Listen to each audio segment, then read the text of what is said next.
റോമർക്ക് എഴുതിയ ലേഖനം, അപ്പോസ്തലനായ പൗലോസ് റോമർക്ക് എഴുതിയ ലേഖനം 16-ാം അധ്യായം അതിന്റെ 19-ാമത്തെ വാക്യം. നിങ്ങളുടെ അനുസരണം പരക്കെ എല്ലാവർക്കും പ്രസിദ്ധമായിരിക്കുന്നു. അതുകൊണ്ട് ഞാൻ നിങ്ങൾ നിമിത്തം സന്തോഷിക്കുന്നു. എങ്കിലും നിങ്ങൾ നന്മയ്ക്ക് ജ്ഞാനികളും തിന്മയ്ക്ക് അജ്ഞന്മാരും ആകണമെന്ന് ഞാൻ ഇച്ഛിക്കുന്നു. അപ്പോസ്തലനായ പൗലോസ് റോമിലുള്ള ദൈവമക്കൾക്ക് ദൈവസഭയ്ക്ക് വേണ്ടി ലേഖനം എഴുതി അതിന്റെ അവസാന ഭാഗത്തേക്ക് വരുമ്പോ അവൻ ദൈവഭക്തന്മാർക്ക് വന്ദനം ചൊല്ലിക്കൊണ്ട് അവൻ ആ ഭാഗം അവിടെ അവസാനിക്കുമ്പോൾ അവൻ ദൈവത്തിന്റെ ആത്മാവിൽ നിന്നുകൊണ്ട് അവൻ അപ്പോസ്തലനായ പൗലോസ് പറയ, സഹോദരന്മാരെ, നിങ്ങൾ പഠിച്ച ഉപദേശത്തിന് വിപരീതമായി അവൻ ദ്വന്ദ്വപക്ഷങ്ങളെയും ഇടർച്ചകളെയും ഉണ്ടാക്കുന്നവരെ സൂക്ഷിച്ചു കൊള്ളണമെന്നും ഞാൻ നിങ്ങളെ പ്രബോധിപ്പിക്കുന്നു. അവരോട് അകന്നു മാറുവീരെന്ന് പറഞ്ഞുകൊണ്ട് ദൈവത്തിന്റെ വചനത്തിന്റെ ഉപദേശത്തിൽ നിൽക്കേണ്ടതിന്റെ ആവശ്യകത എന്താണ്? ഉപദേശത്തിൽ നിന്നുകൊണ്ട് ആമേ മറ്റുള്ളവരുടെ ദുരുപദേശങ്ങളിൽ അകത്തകപ്പെട്ടു പോകാതെ, ദ്വന്ദ്വപക്ഷങ്ങളിലും ആമേ മനുഷ്യരുടെ കൂട്ടിലും അകപ്പെട്ടു പോകാതെ, ദൈവകൃപ നഷ്ടപ്പെട്ടു പോകാതിരിക്കാൻ അപ്പോസ്തലനായ പൗലോസ് ആത്മാവിൽ ശുശ്രൂഷിക്കുന്ന ദൈവത്തിന്റെ ദാസൻ തന്റെ ജനത്തെ കുറിച്ച് അതിയായി ആഗ്രഹിക്കുകയും പ്രാർത്ഥിക്കുകയും ചെയ്യുമ്പോൾ അത് വ്യക്തമായി വിളിച്ചറിയിക്കുക. ഇന്ന് രാത്രി അതേ ദൈവത്തിന്റെ ആത്മാവ് ഈ എളിയ ദാസനിലൂടെ പറയുന്ന ഒറ്റ കാര്യം, അവ കേട്ട ഉപദേശം, നാം പഠിച്ച ഉപദേശം, കർത്താവ് നമ്മെ പഠിപ്പിച്ച ഉപദേശത്തിന് വിരുദ്ധമായിട്ടുള്ള എന്തെങ്കിലും ഉപദേശം അവൻ നമുക്ക് വിരോധമായി, അവൻ നമുക്ക് വിപരീതമായി കടന്നു വരുന്നെങ്കിൽ അതിനെ മനസ്സിലാക്കിക്കൊണ്ട് അവൻ പ്രാപിച്ച ദൈവകൃപയ്ക്കൊത്തവണ്ണം ദൈവ സ്നേഹത്തിൽ മുന്നേറാൻ പരിശുദ്ധാത്മാവ് നമ്മെ കുറിച്ച് ആഗ്രഹിക്കുന്നത്. അതുകൊണ്ടാണ് കർത്താവിന്റെ ദാസനോട് പറഞ്ഞ്, നിങ്ങളുടെ അനുസരണം പരക്കെ എല്ലാവർക്കും പ്രസിദ്ധമായിരിക്കും. എന്തോ ദൈവമക്കളുടെ അനുസരണം എല്ലായിടത്തും പ്രസിദ്ധമായിരിക്കും. സന്തോഷമുണ്ടോ? സഭയ്ക്കകത്ത് ദൈവത്തിന്റെ ദാസന്മാർ ദൈവവചനത്തിലൂടെ ഉപദേശിക്കുമ്പോ വചനം അനുസരിക്കേണ്ടതാണ്.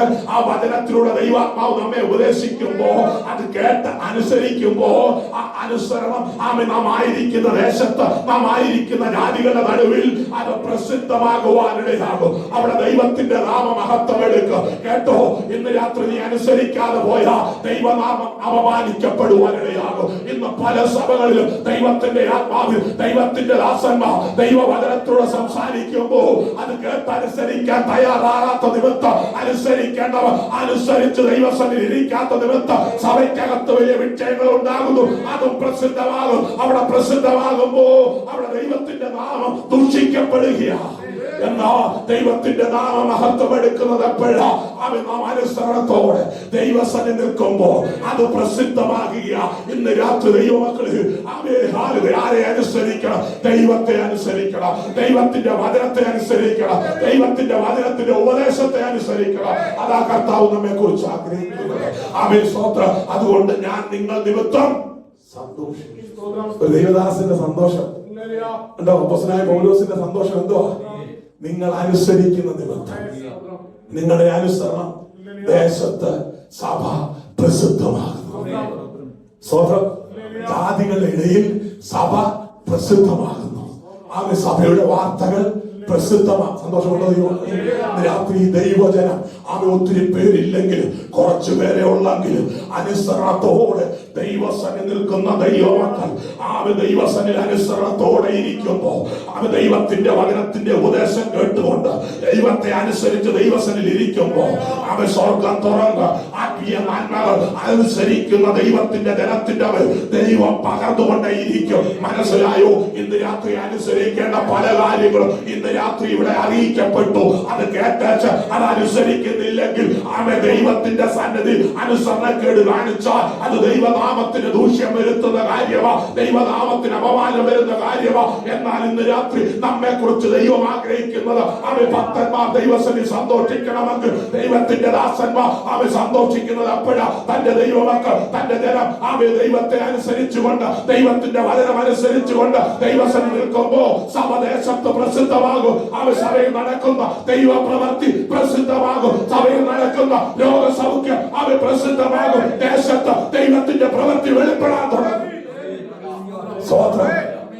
അങ്ങനെ പ്രസിദ്ധമാകുമ്പോൾ ജനം കടന്നു വരാനിടയാകും. അവൻ പുത്രൻ പിതാവിനെ അനുസരിച്ച് നിന്നു. നമ്മുടെ വാഴ്ത്തപ്പെട്ടവനായ കർത്താവ് ആരെ അനുസരിച്ച് നിന്നു? പിതാവിനെ അനുസരിച്ച് നിന്നതുകൊണ്ട് പുത്രൻ പ്രസിദ്ധനായി. പുത്രന്റെ നാമം പ്രസിദ്ധമാകാൻ തുടങ്ങി. ജനം കൂടി വരാൻ തുടങ്ങി.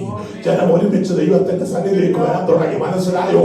ഇന്ന് രാത്രി എന്നെ കേൾക്കുന്ന സഹോദരി സഹോദരന്മാര്, പരിശുദ്ധാത്മാവ് പറയുന്നു, ഞാൻ ആമേ പ്രസിദ്ധനാകുന്നത് ആമേ ദൈവത്തെ അനുസരിക്കുമ്പോഴോ, ദൈവത്തെ അനുസരിക്കുമ്പോ ഞാൻ നിൽക്കുന്ന സഭ പ്രസിദ്ധമാകും. ആമേ ലോകം നോക്കുന്നത് എന്താ? ഇവൻ ഏത് സഭയിലാ പോകുന്നത്? ഇവന്റെ പാസ്റ്റർ ആരാന്ന് നോക്കും. ആമേ നീ ദൈവത്തെ അനുസരിക്കാതെ, ദൈവത്തിന്റെ വചനം അനുസരിക്കാതെ ആമേ തെക്കോട്ടും വടക്കോട്ടും നടന്ന ആമേ ജാതികൾ നോക്കുമ്പോ ചോദിക്കുന്ന ചോദ്യം, ഇവന്റെ ഭാഷേതാ, ഇവന്റെ ഭാഷാരാ, ഇവൻ കൂടുന്ന സഭയേതാന്ന് ചോദിക്കും. അങ്ങനെ ചോദിക്കുന്ന ഒരു കാലഘട്ടത്തിന്റെ നടുവിൽ ഈ ദൈവസഭയോട് ദൈവാത്മാവ് പറയുന്നത്, ദൈവത്തെ അനുസരിച്ച് നിങ്ങൾ നിന്ന, ദൈവത്തെ അനുസരിച്ച് നിന്ന അത് ദൈവത്തിന് സന്തോഷമാ, ശുശ്രൂഷിക്കുന്ന ദൈവദാസന് സന്തോഷമാ. അവിടെ അപ്പോസ്തലനായ പൗലോസ് വ്യക്തമായി എടുത്തു പറയുക, ഞാൻ നിങ്ങൾ നിമിത്തം സന്തോഷിക്കുന്നു. കേട്ടോ? ഞാൻ നിങ്ങൾ നിമിത്തം സ്തോത്രം. അല്ലെങ്കിൽ ഈ പാസ്റ്റർക്ക് കൈമടക്ക് കൊണ്ടുള്ള സന്തോഷമല്ല പാസ്റ്റർക്ക്. ഇവിടെ അപ്പോസ്തലനായ പൗലോസിന് ദൈവമക്കൾ കൊടുത്ത കൈമടക്കിന്റെ സന്തോഷമല്ല. സ്തോത്രം. അപ്പോസ്തലനായ പൗലോസിനെ അവിടെ കിടത്തിയുകൊണ്ടുള്ള സന്തോഷമല്ല. അപ്പോസ്തലനായ പൗലോസിനെ ഉയർത്തിയതുകൊണ്ടുള്ള സന്തോഷമല്ല. ഭക്തനായ ദാസൻ, ദൈവത്തിന്റെ ദാസൻ പറയാം, നിങ്ങൾ അനുസരിച്ച നിമിത്തം, ആ അനുസരണം പ്രസിദ്ധമായതുകൊണ്ട് സുവിശേഷം ദേശത്തിന്റെ മേൽ വ്യാപരിക്കാൻ തുടങ്ങി. എന്തുകൊണ്ട് ദേശത്ത് സുവിശേഷം വ്യാപരിക്കപ്പെടുന്നില്ല? സഭയ്ക്കകത്തിരിക്കുന്നവൻ അനുസരണം വേണം. അനുസരണത്തോടെ ദൈവത്തെ ആരാധിക്കണം. ഭാവി രക്ഷിക്കപ്പെട്ട് ഭാവി സ്നാനപ്പെട്ട് ബന്ധുക്കോസ്നാത്താണ് പറഞ്ഞിട്ട് കാര്യമില്ല. ദൈവദാസൻ ഇങ്ങോട്ട് വരാൻ പറഞ്ഞ അങ്ങോട്ട് പോകും. അവൻ ഇരിക്കാൻ പറഞ്ഞാൽ എഴുന്നേക്കും, എഴുന്നേക്കാൻ പറഞ്ഞാൽ ഇരിക്കും. ഇതൊക്കെയല്ലേ പരിപാടി. സ്വതന്ത്രം. പാവം പിടിച്ച ദൈവദാസന്മാർ എന്തെല്ലാം കാര്യങ്ങൾ ദൈവനാമത്തിന്റെ മഹത്വത്തിനായി പറയുന്നു. സ്വതന്ത്രം. എന്തോ മുഷ്ടിപിടുത്തവ, പുറകിനങ്ങ് പിടുത്തവ. സ്വതന്ത്രം. മുഷ്ടി പിടിച്ചിരിക്കുക. ഒരനുസരണമില്ല. ഇവനെയൊക്കെ കൊണ്ട് എങ്ങനെ സഭ അനുഗ്രഹിക്കപ്പെടുമെന്ന് ഒരിക്കലും പാറ്റത്തില്ലെന്ന് സഭ അനുഗ്രഹിക്കപ്പെടുന്നില്ലെന്നാ പറയുന്നത്. എന്താ കാരണം? അനുസരണമില്ലാത്തവൻ ഗുണപ്പെടണം. ഒന്നീ അനുസരണമുള്ളവനായി ദൈവസന്നിധിയിൽ ഇരിക്കണം. ഇല്ല എങ്കിൽ അവിടുന്ന് പുറത്തു പോകണം. ഇന്ന് രാത്രി ഈ രണ്ട് കാര്യത്തിൽ ഏതെങ്കിലും ഒന്ന് നടക്കണം. അതിനായി ദൈവമക്കൾ പ്രാർത്ഥിക്കുക. അനുസരണമുള്ളവൻ സഭയ്ക്കകത്തിരിക്കണം. അനുസരണമില്ലാത്ത ഒരുത്തരം മാനസാന്തരപ്പെട്ടിരിക്കണം. ഇല്ലെങ്കിൽ ദൈവവനെ തൊടണം. ദൈവത്തെ അനുസരിക്കും. സഭ പ്രസിദ്ധമാണ്. ദൈവദാസന്മാർക്ക് സന്തോഷമുണ്ട്. ഈ പാവം പിടിച്ച ദൈവദാസന്മാർക്ക് സന്തോഷമുണ്ടോ? ഒരു സന്തോഷവുമില്ല. അവരെ ഇട്ട് വേദനിപ്പിച്ച് ഒരു വേദനയാ പാവങ്ങൾക്ക് കൊടുക്കുന്ന. ഇത്ര പൈസയോടെ കൊടുക്കും. അത് കൊടുത്തേച്ച് പറയുന്ന വാക്ക്, ദൈവമക്കളെ എന്തെങ്കിലും ഒന്ന് ചെയ്യുന്നെങ്കിൽ ഇടം കൈ കൊടുക്കുന്നത് വലം കൈ അറിയാതെ ദൈവനാമത്തിന് വേണ്ടി, ദൈവഭക്തന്മാർക്ക് വേണ്ടി വല്ലതും ചെയ്തിട്ട് നിന്റെ വാ മൂടിയിരിക്കണം. മിണ്ടാതിരിക്കണം. അത് ചെയ്തു ഇത് ചെയ്തു പറഞ്ഞുകൊണ്ട് ദൈവദാസന്മാരെ വേദനിപ്പിക്കാൻ പോകരുത്. ദൈവദാസന്മാരെ ദുഃഖിപ്പിക്കാൻ പോകരുത്. ഇവിടെ വചനം പറയുന്നത്, ദൈവദാസന് നീ ഒരു സന്തോഷം, ദൈവദാസന് ഒരു സന്തോഷമായിരിക്കണം. ദൈവദാസന് നീ ഒരു സന്തോഷമായിരിക്കണം. ഒന്നും കരുത്തില്ലെങ്കിൽ, ഒന്നും തന്നില്ലെങ്കിൽ ദൈവനാമത്തിൽ പറയട്ടെ, ഒന്നും വേണ്ട. ഈ നിൽക്കുന്ന ദൈവദാസന് ഒന്നും വേണ്ട. ഒരു ഗ്ലാസ് വെള്ളം പോലും വേണ്ട. സ്വോത്രം. നാളത്തെ കാര്യം എനിക്കറിയത്തില്ല, ഇതുവരെയുള്ള കാര്യമാണ്.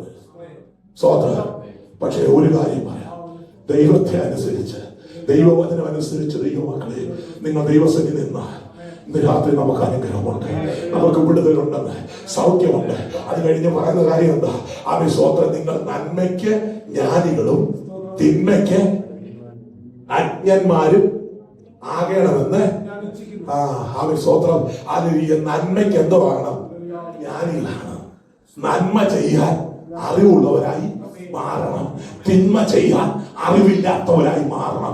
എന്നാൽ ഇന്ന് പലതും നടക്കുന്നത് എന്താ? നേരെ തിരിച്ചല്ലേ. അത് പണ്ടും ഉണ്ടായിരുന്നു, ഇപ്പോഴും ഉണ്ട്. ഇരമ്യാവുടെ പ്രവചനം 4-ാം അധ്യായം 22-ാമത്തെ വാക്യം വായിക്കുമ്പോ പണ്ട് കാലങ്ങളിൽ എന്തായിരുന്നു? പഴയ നിയമകാലത്ത് ജനത്തിന്റെ നടുവിൽ സംഭവിച്ചത് എന്തായിരുന്നു? യെരമ്യാ ചാപ്റ്റർ 4:22 വായിക്കും. അവർ ബുദ്ധികെട്ട മക്കൾ, അവർക്ക് ഒട്ടും ബോധമില്ല. ദോഷം ചെയ്യുവാൻ അവർ സമർത്ഥന്മാർ, നന്മ ചെയ്യുവാനോ അവർക്ക് അറിഞ്ഞുകൂടാ. സ്വോത്രം. നന്മ ചെയ്യാൻ അവർക്ക് അറിഞ്ഞുകൂടാ. എന്താ? നന്മ ചെയ്യാനുള്ള അറിവ് നഷ്ടപ്പെട്ടു. കാരണം എന്താ? അവർ പോറ്റന്മാരായി മാറിയത് കൊണ്ട്, അവരുടെ ബുദ്ധി കെട്ടുപോയി, അവരുടെ ബുദ്ധി നഷ്ടപ്പെട്ടു പോയി. രാത്രി ദൈവമക്കള് ഒരു കൂട്ടം ജനത്തിന് സംഭവിച്ച കാര്യം പ്രാരംഭത്തിലെ പറഞ്ഞ് മുൻപോട്ട് പോകട്ടെ. അപ്പോസ്തലനായ പൗലോസ് പറയുന്നു, നിങ്ങളുടെ അനുസരണം ദൈവസന്നിധിയിൽ പ്രസിദ്ധമായിരിക്കും, അതിൽ ഞാൻ സന്തോഷിക്കുന്നു. എന്നാൽ പരിശുദ്ധാത്മാവ് പറയുന്നു, നന്മ ചെയ്യുവാൻ നിങ്ങൾക്ക് ജ്ഞാനം ഉണ്ടാകണം. തിന്മ ചെയ്യുവാൻ അജ്ഞാനികളായി മാറണം. തിന്മ ചെയ്യുവാൻ അവരല്ല ദൈവം നമ്മെ കുറിച്ച് ആഗ്രഹിക്കുന്നത്. നന്മ ചെയ്യുവാൻ, നന്മ ചെയ്യാൻ കഴിയണമെങ്കിൽ നമ്മുടെ ബുദ്ധിമണ്ഡലങ്ങളിൽ ദൈവം പ്രവർത്തിക്കും. കണ്ടോ? സ്തോത്ര, ഹല്ലേലൂയ. അവിടെ വ്യക്തമായി പറയുക, എന്റെ ജനം പോഷന്മാർ, അവർ എന്നെ അറിയുന്നില്ല, അവർ ബുദ്ധികെട്ട മക്കൾ, അവർക്ക് ഒട്ടും ബോധമില്ല. ദോഷം ചെയ്യാൻ അവർ സമർത്ഥന്മാർ, നന്മ ചെയ്യാനോ അവർക്ക് അറിഞ്ഞുകൂടാ. അങ്ങനെ ഒരു കൂട്ടം ജനമുണ്ടായിരുന്നു കേട്ടോ. അങ്ങനെ ഒരു ജനം ഇന്നുകൊണ്ട്, അന്നുകൊണ്ട്. നന്മ ചെയ്യാൻ അറിയാത്തവർ ദൈവസഭയ്ക്കകത്ത് ഇരിക്കരുത്. അവർ നന്മ ചെയ്ത് സഭയ്ക്കകത്തിരിക്കുന്നവർ, ദൈവത്തെ അനുസരിച്ച് ദൈവസഭയെ പ്രസിദ്ധമാക്കുന്നവർ, നന്മ ചെയ്യുവാൻ ദൈവം ഇഷ്ടപ്പെടുന്നു, ദൈവം ആഗ്രഹിക്കുന്നു. അത് ദൈവത്തിന്റെ ആത്മാവിൽ തന്റെ ദാസനോട് പ്രത്യേകം പറയുക. നന്മ ചെയ്യുക. ജ്ഞാനികളായി തീരണം. നന്മ ചെയ്യുന്ന കാര്യം നമുക്ക് വലിയ അറിവായി നിൽക്കണം. നന്മ ചെയ്യാനുള്ള അറിവായിരിക്കണം ഇന്ന് രാത്രി നമ്മെ മുൻപോട്ട് നടത്തേണ്ടത്. തിന്മ ചെയ്യാനുള്ള അറിവല്ല നമ്മുടെ ജീവിതത്തിൽ വരേണ്ടത്. എന്നാൽ ഇന്ന് പലയിടങ്ങളിൽ നടക്കുന്നത് നന്മയ്ക്ക് പകരം തിന്മ ചെയ്യാനുള്ള അറിവാണ് പലരും പ്രാപിച്ചുകൊണ്ടിരിക്കുന്നത്. അതിന് PhD എടുത്തോണ്ടിരിക്കുക. തിന്മ ചെയ്യാനുള്ള അറിവിന് വേണ്ടി PhD എടുക്കുന്ന ഒരു കൂട്ടം സഭയ്ക്കകത്തുണ്ട്. ഇന്ന് രാത്രി പരിശുദ്ധാത്മാവ് പറയുന്ന നന്മ ചെയ്യാ, നീ ഒരു അറിവ് പ്രാപിക്കുക. ദൈവം ഇഷ്ടപ്പെടുന്ന കാര്യം. സ്തോത്രം, ഹല്ലേലൂയ. അതിനെന്തോ വേണം? മത്തായിയുടെ സുവിശേഷം 10-ാം അധ്യായം 16-ാമത്തെ വാക്യം. Matthew chapter 10 verse 16. ചെന്നായ്ക്കളുടെ നടുവിൽ ആടിനെ പോലെ ഞാൻ നിങ്ങളെ അയക്കുന്നു. ആകയാൽ പാമ്പിനെ പോലെ ബുദ്ധിയുള്ളവരും പ്രാവിനെ പോലെ കളങ്കമില്ലാത്തവരും ആയിരിപ്പീൻ. സ്തോത്രം, ഹല്ലേലൂയ.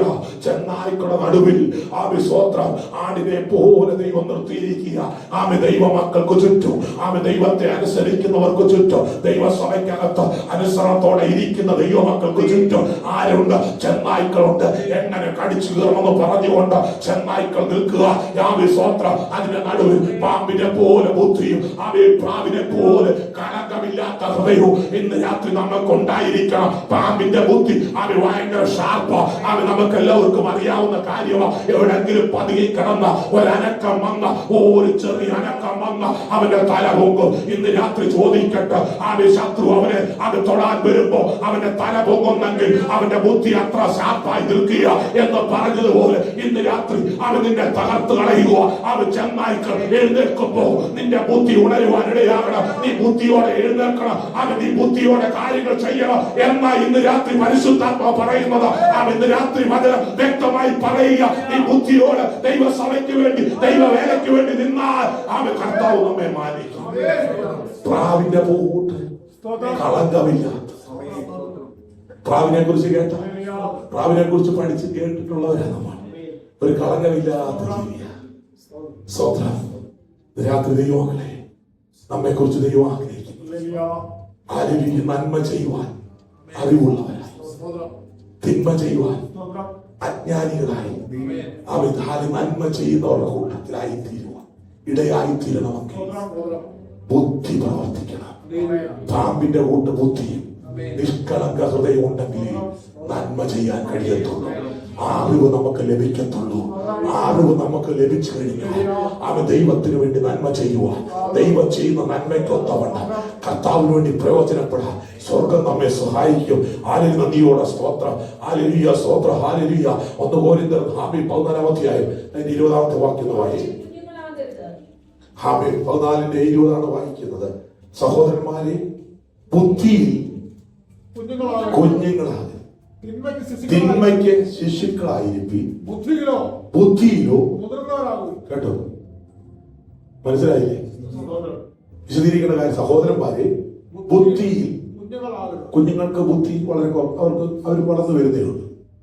സ്തോത്രം, അതുപോലെ ആകരുത്. സ്തോത്രം, തിന്മയ്ക്ക് ശിശുക്കളായിരിക്കും. സ്തോത്രം, ബുദ്ധിക്ക് കുഞ്ഞുങ്ങളാകാതെ, ബുദ്ധി അവൻ കുഞ്ഞുങ്ങളെ പോലെ ആകാതെ തിന്മയ്ക്ക് ശിശുക്കളായിരിക്കും. എന്ന് വെച്ചാൽ അറിയാൻ വയ്യാത്തവരെ പോലെ. തിന്മയ്ക്ക് ശിശുക്കളായിരുന്നു. ശിശുക്കൾക്ക് വല്ലതും അറിയാവോ? കഥ പോലെ എന്തുവാ? അവർക്കൊന്നും അറിയത്തില്ല. അവരെ വീഴാനാ പറയുന്നത്. ശിശുക്കൾക്ക് ഒന്നും അറിയത്തില്ല. അപ്പം തിന്മയ്ക്ക് ശിശുക്കളെ പോലാണ്. സ്വതന്ത്രം. പക്ഷേ ഹല്ലേലൂയ, ബുദ്ധിയിലോ മുതിർന്നവരാകുകയും. ബുദ്ധിയിലോ ഉണ്ടോ? ബുദ്ധി വളരുന്നുണ്ടോ? ആത്മീയ ബുദ്ധി വർക്ക് ചെയ്യുന്നുണ്ടോ? ആത്മീയ ബുദ്ധി വളരുന്നുണ്ടോ? ആത്മീയ ബുദ്ധി ശോഷിച്ചിരിക്കുകയാണോ? ഇന്ന് രാത്രി ആത്മീയ ബുദ്ധി വളർന്നാല് ആത്മാവിൽ ജ്ഞാനം ചെയ്യുക, ആത്മാവിൽ നന്മ പ്രാപിപ്പാൻ, ആത്മാവിൽ നന്മ ചെയ്യാനുള്ള അറിവ് പ്രാപിപ്പാൻ കഴിയത്തുള്ളൂ. അവൻ എന്ന് വെച്ചാൽ വളരണമെന്ന്. ബുദ്ധി വളരണം. നമ്മുടെ ബുദ്ധി വളരേണ്ടതാ. ശിശുക്കളെ പോലെ ബുദ്ധിയില്ലാത്തവരായി ദൈവസഭയ്ക്കകത്തിരിക്കാനല്ല, നന്മ ചെയ്യാനുള്ള അറിവ് എന്റെ ബുദ്ധി മണ്ഡലങ്ങളിൽ ഉണ്ടാകണം. അതിനനുസരിച്ച് എന്റെ ബുദ്ധി വളരണം. ഇന്ന് രാത്രി ദൈവത്തോട് പ്രാർത്ഥിക്കണം. ദൈവമേ, എന്റെ ബുദ്ധി ഒന്ന് വളർത്തണം. നന്മ ചെയ്യാനുള്ള അറിവ് എന്റെ ബുദ്ധിക്കകത്ത് തരണം. ശിശുക്കളെ പോലെ തിന്മ ചെയ്യുവാൻ ശിശുക്കളെ പോലെ ആയിക്കോട്ടെ. എന്ന് വെച്ചാൽ അറിവില്ലാത്തവനായി പോകും. തിന്മ ചെയ്യാൻ അറിവില്ലാത്തവനായി, നന്മ ചെയ്യുവാൻ, ബുദ്ധിയിൽ വളരുവാൻ എന്റെ ജീവിതത്തിൽ ഇടയാകണം എന്ന് ഇന്ന് രാത്രി പ്രാർത്ഥിച്ച നന്മ ചെയ്യുവാനിടയായി തീരും. അത് ആർക്കിഷ്ടമാകും? ദൈവത്തിന് ഇഷ്ടമാകും, ദൈവത്തിന് ഹിതമാകും. അങ്ങനെയെങ്കിൽ ഇന്ന് രാത്രി നമ്മെ തന്നെ താഴ്ത്തി സമർപ്പിച്ചുകൊണ്ട് യാക്കോബിന്റെ ലേഖനം 3-ാം അധ്യായം, യാക്കോബിന്റെ ലേഖനം 3-ാം അധ്യായം അതിന്റെ 13 മുതൽ താഴോട്ടുള്ള വാക്യങ്ങൾ പെട്ടെന്ന് ഓടിച്ച് വായിക്കുക. നന്ദിയോടെ സ്തോത്രം. യാക്കോബിന്റെ ലേഖനം 3-ാം അധ്യായം 13-18, ജെയിംസ് ചാപ്റ്റർ 3 വേഴ്സ് 30-18 വായിക്കാം. നിങ്ങളിൽ ജ്ഞാനിയും വിവേകിയുമായവൻ അവൻ ജ്ഞാനലക്ഷണമായ സൗമ്യതയോടെ നല്ല നടപ്പിൽ തന്റെ പ്രവർത്തികളെ കാണിക്കട്ടോ. സ്തോത്ര. ദൈവചര്യയിൽ ചെയ്യേണ്ട നന്മ ജ്ഞാനിയും വിവേകിയുമായവനാ. അവൻ ജ്ഞാനലക്ഷണമായ സൗമ്യതയോടും നല്ല നടപ്പിൽ തന്റെ പ്രവർത്തികളെ കാണിക്കട്ടെ. എന്നാൽ നിങ്ങൾക്ക് ഹൃദയത്തിൽ കൈപ്പുള്ള ഈർഷ്യവും ശാഠ്യവും ഉണ്ടെങ്കിൽ സത്യത്തിന് വിരോധമായി പ്രശംസിക്കുകയും പോഷ്ക്ക് പറയുകയും അരുത്. ഇത് ഉയരത്തിൽ നിന്ന് വരുന്ന ജ്ഞാനമല്ല, ഭൗമികവും പ്രാകൃതവും പൈശാചികവുമായ ഈർഷ്യയും ശാഠ്യവും ഉള്ളിടത്ത് കലക്കവും സകല ദുഷ്പ്രവൃത്തിയും ഉണ്ട്. ഉയരത്തിൽ നിന്നുള്ള ജ്ഞാനമോ ഒന്നാമത് നിർമ്മലവും, പിന്നെ സമാധാനവും ശാന്തതയും അനുസരണമുള്ളതും കരുണയും സൽഫലവും നിറഞ്ഞതും പക്ഷപാതവും കപടവും ഇല്ലാത്തതുമാകുന്നു. എന്നാൽ സമാധാനം ഉണ്ടാക്കുന്നവ സമാധാനത്തിൽ വിതച്ച് നീതി എന്ന ഫലം കൊയ്യും കേട്ടോ. ഇന്ന് രാത്രി ദൈവമക്കള് നന്മ ചെയ്യുക, വളർന്ന നന്മ ചെയ്യുക, അറിവ് പ്രാപിച്ച നിന്റെ ബുദ്ധി നന്മ ചെയ്യുക. നിന്റെ ബുദ്ധി വളരുന്നുവെങ്കിൽ ദൈവത്തിന്റെ വചനം അനുസരിപ്പ, ദൈവത്തിന്റെ കൃപ പ്രാപിച്ചുകൊണ്ട് ദൈവസ്ഥിതി നിൽക്കുക. ഉയരത്തിൽ നിന്നുള്ള ജ്ഞാനം പ്രാപിച്ചുകൊണ്ട് ദൈവം ആഗ്രഹിക്കുന്ന മുൻപോട്ട് പോകാൻ സ്വർഗമിട.